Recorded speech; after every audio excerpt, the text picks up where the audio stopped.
पूरे हरियाणा के अंदर जो विरोध दर्ज करा रहे हैं, आप बधाई के पात्र हैं। कहीं ना कहीं बीजेपी की सरकार भूख वापसी जाएगी और ये पता लगेगा बीजेपी की सरकार को। आप लोग ऑनलाइन प्राइवेट को देने का काम कर रहे हो और सरपंचों को के माध्यम से इनकी तनख्वाह डलवाने का वेरिफिकेशन करने का काम कर रहे हो।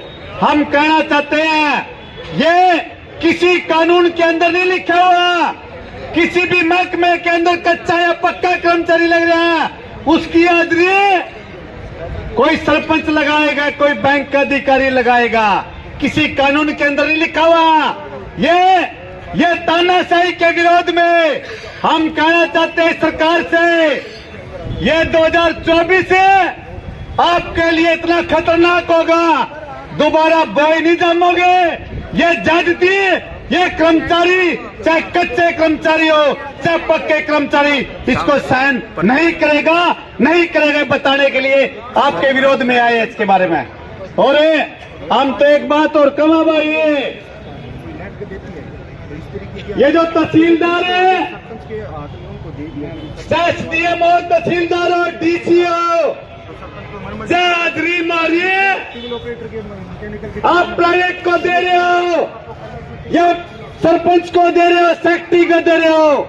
हम कहना चाहते हैं इनकी हाजिरी भी एमएलए के माध्यम से, सांसद के माध्यम से, जिला परिषद ब्लॉक समिति के माध्यम से इनकी भी हाजिरी लगनी चाहिए, क्योंकि ये भी सरकारी महकमे में काम करते हैं। आप अभी सरकारी महकमे में काम करते हैं और हम तो छाती ठोक के कहेंगे, जब तक ऑनलाइन हाजिरी आप वापिस नहीं लोगे, तमाम तरह के कच्चे कर्मचारियों को पक्का नहीं करोगे, ये तुंगल की फरमान वापसी नहीं लेंगे।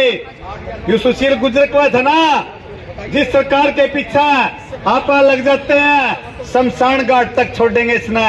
बीजेपी की सरकार को बताएंगे, विरोध करेंगे, डट का विरोध करेंगे। ये कहने के लिए आपके माध्यम से आए हैं। आज मांग पत्र दिया जाएगा।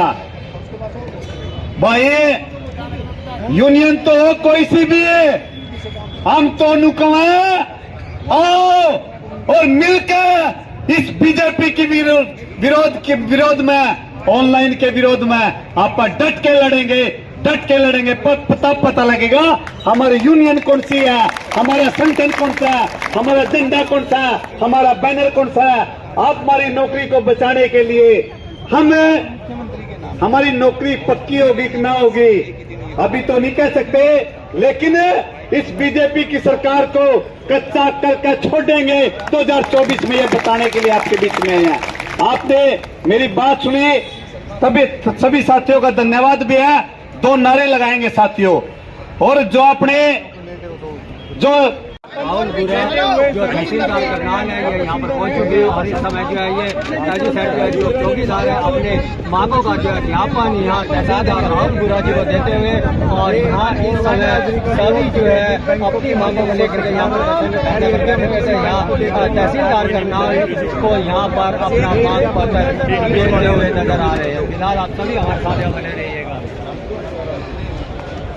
चलो जी, लगाओ नारे।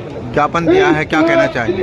देखिए, आज राजेंद्र जी पूरे हरियाणा में ग्रामीण सफाई कर्मचारी, ग्रामीण चौकीदार और टीवल ऑपरेटर, जिसे हम पंचायती ऑपरेटर कहते हैं, तीनों संगठन पूरे प्रदेश में जिला हेडक्वार्टर के पे प्रदर्शन करते हुए, रोष प्रदर्शन करते हुए मुख्यमंत्री के नाम ज्ञापन दे रहे हैं। और इसमें मांग है कि जो ये ऐप बनाई है, इस ऐप के जरिए सरकार कहते हैं कि इस ऐप के जरिए आप हाजिरी लगाइए, तो इसका विरोध हम लोग कर रहे हैं। हम ये चाहते हैं कि इस ऐप के माध्यम को ना छोड़ के, जो पीछे का जो आज तक का डर है कि कहीं ना कहीं ये सरकारी विभाग से सीधा वेतन है, BDPO इसमें और कहीं ना कहीं इसमें इन्वॉल्व हो, मगर सरकार ये चाह रही है कि मतलब प्राइवेट बैंक को इसमें लेके आ रही है। प्राइवेट बैंक बिल्कुल भी वेतन भी प्राइवेट बैंक दे और इसकी हाजिरी को भी वेरीफाई ऐप के माध्यम से सरपंच करी, तो सरपंच तो वो उसको वेरीफाई करेगा ना, जिसको कहीं ना कहीं वो जिसने वोट भी दी हो या फिर जिसके तो सरपंच को थोड़ा खुश करने की नज़र से देखेगा। तो कहीं ना कहीं हम कहना चाहते हैं ये आने वाले समय में ये बहुत गलत काम हो जाएगा, कर्मचारी के ऊपर एक तुगलकी फरमान। अच्छा, कई बार जो है सरकारी कर्मचारी बहुत बार आवाज उठा चुके हैं, प्रशासन है, कई मुद्दों की बातें होती है, लेकिन क्या ऐसे कारण हो रहे हैं कि कर्मचारियों की बातों को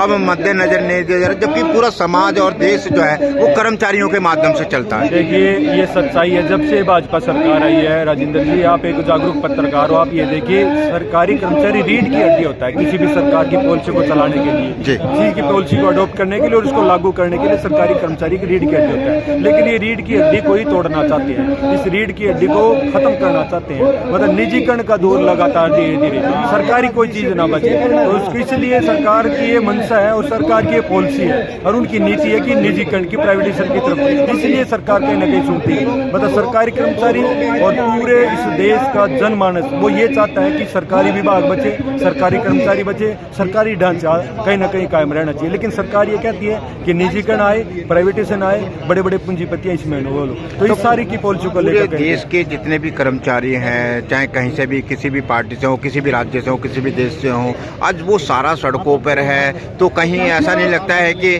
जिस तरीके से कर्मचारियों के साथ में एक अच्छा व्यवहार किया जाना चाहिए, तो वहाँ सब पीड़ित हो गए कर्मचारी?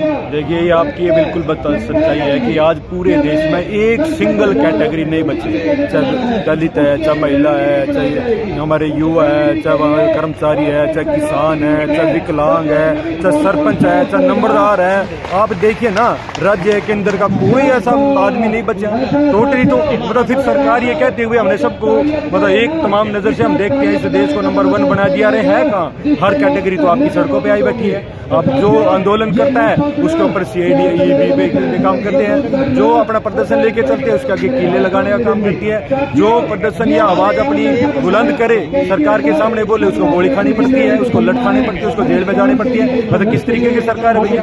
बताइए, कोई पाकिस्तान के हम लोग, कोई अफगानिस्तान के, किस तरीके के? मतलब हम इस देश के बसिंदे हैं, हम देश के वासी हैं, इस देश को अपने दिल में रखते हैं। ये सरकार किस तरीके का मामला सरकार? पहली बार हमें लग रहा है पूरा देश इससे तंग आ चुका है। लेकिन ये सरकार मतलब अपने ज्ञापन में क्या क्या मांगे हैं आपकी? ज्ञापन पे मुख्य सिर्फ ये मांग है कि ऑनलाइन जो हाजिरी के नाम पे जो आपने घोषणा करे हैं, ये तुगलकी फरमान जो लेके आए हो, इस ऑनलाइन हाजिरी की बजाय हम ऑफलाइन हाजिरी लगाना चाहते हैं और हमारे बीच में सुपरवाइजर आए और वही हमारा कहीं ना कहीं काम देके उसी को हाजिर लगा। और जिस तरीके से पुराना काम हम लोग अपनी सफाई का काम कर रहे थे, उसी तरीके से वही काम हाजिर चलता रहे। ऑनलाइन के हम लोग बिल्कुल विरोध। धन्यवाद।